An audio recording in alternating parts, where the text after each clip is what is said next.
a tutti e bentornati in un nuovo Learnmas. Nel Learnmas di oggi impareremo a tradurre il verbo to know in italiano. Il verbo to know in italiano ha due traduzioni principali. Le due traduzioni del verbo to know sono sapere e conoscere. Questi due verbi sono usati in maniera differente. Impariamo ad utilizzarli nella maniera più corretta. Il verbo sapere è un verbo irregolare che al presente indicativo si coniuga in questo modo. Io so, tu sai, lui, lei sa, noi sappiamo, voi sapete, loro sanno. Il primo utilizzo del verbo sapere è quando si parla di abilità. Sapere parlare le lingue straniere, quindi avere l'abilità di parlare le lingue straniere. Sapere giocare a tennis, avere l'abilità di giocare a tennis. Facciamo una frase. Valentina sa cucinare tanti piatti. Valentina sa cucinare tanti piatti. È come dire Valentina ha questa abilità di cucinare molti piatti. Sapere si usa anche quando abbiamo delle informazioni che in un certo senso abbiamo ricevuto in maniera passiva, dunque che non abbiamo cercato noi attivamente, ma che abbiamo sentito o che abbiamo imparato in qualche modo. Per esempio, so che cosa è successo tra Marta e Luca. Anche qui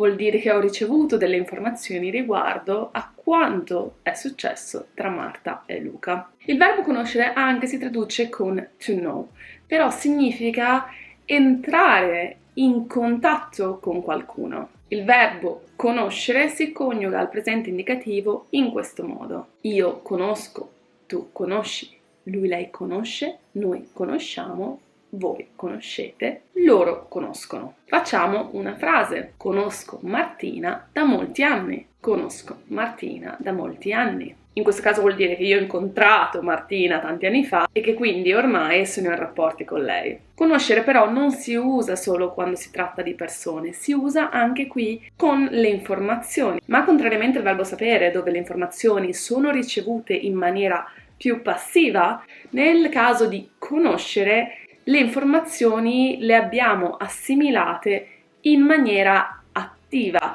dunque è una conoscenza che noi abbiamo approfondito. Per esempio, Riccardo conosce il giapponese perché ha vissuto in Giappone. Riccardo conosce il giapponese perché ha vissuto in Giappone. Il caso più corretto è utilizzare conoscere perché sicuramente la conoscenza di Riccardo è una conoscenza più approfondita. Ha studiato o praticato la lingua. Oppure, conosco già la trama di questo film. Anche in questo caso stiamo utilizzando conoscere perché probabilmente io sono andata a cercare la trama di questo film, oppure ho già guardato il film. Più o meno queste sono le differenze fra questi due verbi.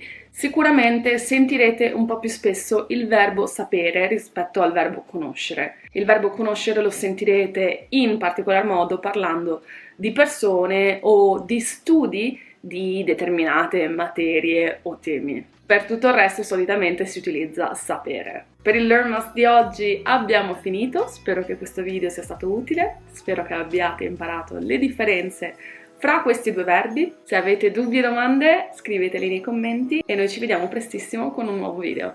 A presto!